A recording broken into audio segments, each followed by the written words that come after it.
జీవజలముగా నిలిచావని,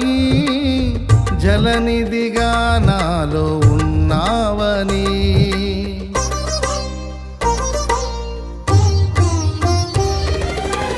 జనులకు దీవెనగా మార్చావని,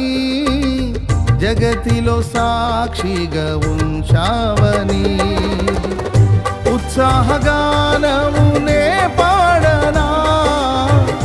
ఉత్సాహగానమునే పాడనా, ఏదైనా నీ కొరకు చేసేందుకు ఇచ్చితివి బలమైన నీ శక్తిని, ఏదైనా నీ కొరకు చేసేందుకు ఇచ్చితివి బలమైన